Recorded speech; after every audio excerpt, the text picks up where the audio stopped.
दोस्तों, कभी बुरुंडी को दुनिया का गरीब तरीन मुल्क कहा जाता था, लेकिन ये टाइटल अब साउथ सुडान के पास है। यह मुल्क ईस्ट अफ्रीका में मौजूद है। यहाँ तकरीबन 1.25 करोड़ लोग रहते हैं, लेकिन साउथ सुडान की 76% आबादी शदीद गुर्बत में जिंदगी गुजार रही है। इस मुल्क के साथ ऐसा क्या हुआ, इसका कसूरवार कौन है? ये कहानी बहुत अजीब है। साउथ सुडान 2011 में एक नया मुल्क बना था। ये सुडान से अलहदा हुआ था। 2011 से पहले सुडान के 2 हिस्से थे, साउथ और नॉर्थ सुडान। नॉर्थ सुडान में मुसलमानों की आबादी ज्यादा थी, जबकि साउथ सुडान में क्रिश्चियंस बड़ी तादाद में रहते थे। सुडान का ये हिस्सा यानी साउथ सुडान अपने फैसले खुद करना चाहता था, और तभी सुडान के इन दोनों हिस्सों में लड़ाई रहती थी। जैसा कि 1955 में सुडान में सिविल वॉर यानी एक अंदरूनी जंग शुरू हो गई थी, जो 1972 में जाकर खत्म हुई। 1983 में नॉर्थ और साउथ सुडान में एक दफा फिर से जंग शुरू हो गई, जो 2005 में जाकर खत्म हुई। 20 लाख लोग इस जंग में मारे गए थे। जब एक मुल्क के लोग आपस में ही हर वक्त जंग कर रहे हों, तो उस मुल्क ने क्या तरक्की करनी है? बहरहाल 2011 में सुडान में रेफरेंडम हुआ और साउथ सुडान सुडान से अलहदा हो गया और एक नया मुल्क बन गया। सुडान और साउथ सुडान की ये हिस्ट्री आपको बताना जरूरी थी, ताकि अब हम समझ सकें कि साउथ सुडान में इतनी गुर्बत क्यों है। 2011 में साउथ सुडान एक नया मुल्क बन गया। इसकी सबसे बड़ी पॉलिटिकल पार्टी का नाम पीपल्स लिबरेशन मूवमेंट थी। मुल्क बनते ही इस पार्टी के अपने अंदर इख्तलाफात पैदा हो गए। साउथ सुडान के प्रेसिडेंट ने अपने ही वाइस प्रेसिडेंट पर इल्जाम लगाया कि ये मुझे हटाना चाहता है। दोस्तों, ये इख्तलाफ इतने बढ़ गए थे कि साउथ सुडान में कत्लो गारत शुरू हो गई। किडनैपिंग, मर्डर्स, डाके साउथ सुडान के हर कोने में यही होना शुरू हो गया। यहाँ वायलेंस इतना बढ़ गया था कि यहाँ के 40 लाख लोग ऐसे हैं जिनको अपना घर छोड़कर जाना पड़ा। इन लोगों को खाने पीने की मदद भेजी जाती थी, लेकिन उन ड्रग्स को भी लूट लिया जाता था। यहाँ तक कि आज इस मुल्क के कई लोग जंगलात में जिंदगी गुजारने पर मजबूर है। ये पत्ते और घास खाकर अपनी जिंदगी गुजार रहे हैं। यानी साउथ सुडान में इसी वायलेंस ने लोगों की जिंदगी बर्बाद कर दी है। लोग खेती बाड़ी भी नहीं कर सकते, अपने जानवर तक नहीं पाल सकते, और ये वो मुल्क है जिसकी 80% आबादी गांव में रहती है। इन लोगों के लिए सरवाइव करना बहुत ज्यादा मुश्किल हो गया है। हालांकि एक हैरत अंगेज बात यह है कि साउथ सुडान के पास तेल के ज़खायर मौजूद हैं। ये मुल्क ऑयल बेचता है, वहां से रेवेन्यू हासिल करता है। इस मुल्क का 90% रेवेन्यू ऑयल से ही आता है, लेकिन यहाँ गवर्नेंस इतनी कमजोर है और करप्शन इतनी ज्यादा है कि इस तेल के ज़खायर का फायदा आम लोगों को होता ही नहीं है। और ये मुल्क दुनिया का गरीब तरीन मुल्क बन चुका है। यहाँ की 76% आबादी रोजाना $2 से भी कम कमाती है। एक और हैरत अंगेज बात यह है कि साउथ सुडान में सोना भी मौजूद है, यानी गोल्ड के ज़खायर। यहाँ के लोग सोने के छोटे छोटे ज़रात को खुद ढूंढने की कोशिश करते हैं और इस सोने को दूसरे मुल्कों में स्मगल कर देते हैं। साउथ सुडान की करेंसी की वैल्यू बहुत गिर गई है। इन लोगों को 1 ग्राम सोना भी मिल जाए तो ये मुल्क से बाहर इसको बेचकर अपने घर का खर्चा पूरा करते हैं। दोस्तों, साउथ सुडान का एक और मसला कहत है।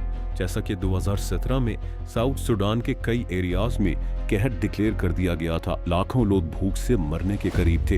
वो लोग जो फसलें उगा सकते थे, वो वायलेंस के डर से अपना घर बार, अपने खेतों को छोड़कर जा चुके हैं, और ये लोग अब बड़ी मुश्किल से अपने लिए ही खाने का इंतजाम कर रहे हैं। इसीलिए यहाँ खाने की चीज़ों की शॉर्टेज है, और तभी इन चीज़ों की प्राइसेस भी इतनी बढ़ गई हैं कि साउथ सुडान के मिडिल क्लास लोग भी किसी वक्त गुर्बत में जा सकते हैं।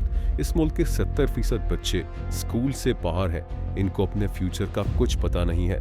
ये बच्चे गंदा पानी और मुख्तलिफ बीमारियों की वजह से वैसे ही हर वक्त मौत के मुंह में रहते हैं। दोस्तों, यही वजह है कि साउथ सुडान के 20 लाख से ज्यादा लोग मुल्क छोड़कर जा चुके हैं।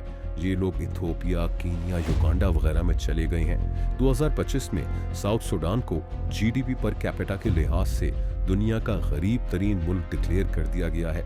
हालांकि इस मुल्क में तेल के ज़खायर मौजूद हैं। आप इमेजिन करें कि ऑयल होने के बावजूद करप्शन और कमज़ोर गवर्नेंस हो और कानून की हुक्मरानी ना हो, तो किसी भी मुल्क का क्या हाल हो सकता है। लेकिन आप वर्ल्ड मैप देखें तो शायद ही कोई दो कंट्रीज इतने ज्यादा जुड़वा नजर आए जैसे यमन और ओमान है। जजीरा अरब की सदर्न साइड पर मौजूद ये दोनों कंट्रीज न सिर्फ शेप और साइज में एक जैसे हैं, बल्कि इनकी जियोग्राफीज और नेचुरल रिसोर्सेज भी ऑलमोस्ट सिमिलर हैं। दोनों ही कंट्रीज में ऑलमोस्ट एक जितने ही ऑयल और गैस के रिजर्व्स हैं और दोनों ही कंट्रीज दुनिया के दो बहुत ही इंपॉर्टेंट चोक पॉइंट्स के बिल्कुल ऊपर है। ओमान स्ट्रेट ऑफ हॉर्मुज के बिल्कुल एज पर है और पर्शियन गल्फ से आने वाला सारा तेल और गैस यहाँ गल्फ ऑफ ओमान से ही गुजरकर बाकी दुनिया को जाता है। इसी तरह यमन बाबल मंदेब स्ट्रेट के बिल्कुल साथ है। बाबल मंदेब ही वो पॉइंट है जहाँ से एशिया और यूरोप का 80% ट्रेड गुजरता है। ये यूरोप और एशिया को आपस में कनेक्ट करने का सबसे छोटा रूट है। तो ये दोनों कंट्रीज जियोपॉलिटिकली बहुत ही इंपॉर्टेंट लोकेशंस पर है। इसी तरह दोनों ही कंट्रीज में अरब्स रहते हैं जिनका कल्चर और जुबान ऑलमोस्ट सिमिलर है। दोनों ही कंट्रीज में सुन्नी मुस्लिम ज्यादा रहते हैं। गो के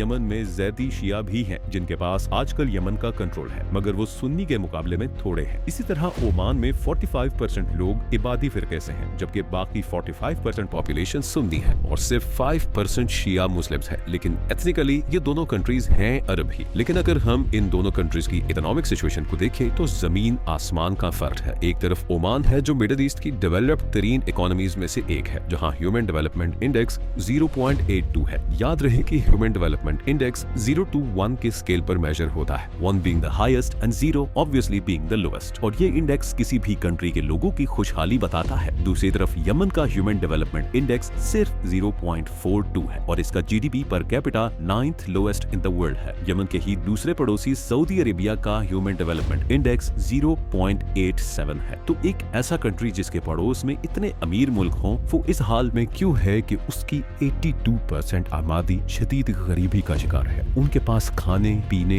एजुकेशन और बेसिक हेल्थ केयर फैसिलिटीज तक नहीं। और पिछले 60 सालों से उस मुल्क में ऐसी आग लगी हुई है जिसमें लाखों लोग जल चुके हैं। 2014 से तो यमन में ऐसी भयानक सिविल वॉर शुरू हुई है जिसमें 80,000 से ज्यादा लोग मारे जा चुके हैं और लाखों को यमन छोड़कर जाना पड़ा है। आज का यमन सिर्फ ज्योग्राफी की सेंस में एक कंट्री है। इन जियोग्राफिकल बाउंड्रीज के अंदर यमन बहुत से ग्रुप्स और फिरकों में डिवाइडेड है जिन्हें डिफरेंट कंट्रीज बैक कर रहे हैं। एक तरफ हौसी हैं जिनका यमन के बड़े बड़े शहरों पर कंट्रोल है और जिन्हें ईरान की फुल सपोर्ट है। इसी तरह यमन के सेंटर और सदर्न साइड पर ये व्हाइट एरियाज वो हैं जहां पर अलकायदा का कंट्रोल है। रेड हाईलाइटेड एरियाज वो हैं जहां पर दूसरे सुन्नी ग्रुप्स का कंट्रोल है जिन्हें सऊदी अरब और यूएई बैक करते हैं। और ये yellow highlighted area southern transitional council के कंट्रोल में है जो सदर्न यमन को बाकी यमन से अलहदा करना चाहते हैं। Yemen is deeply divided. आज यमन वर्ल्ड पावर्स का बैटल ग्राउंड बन चुका है। ईरान, सऊदी अरब, अमेरिका, रशिया सब अपने अपने फायदे के लिए अपनी पसंद के ग्रुप्स को सपोर्ट कर रहे हैं, मगर इन प्रॉक्सीज की सजा यमन के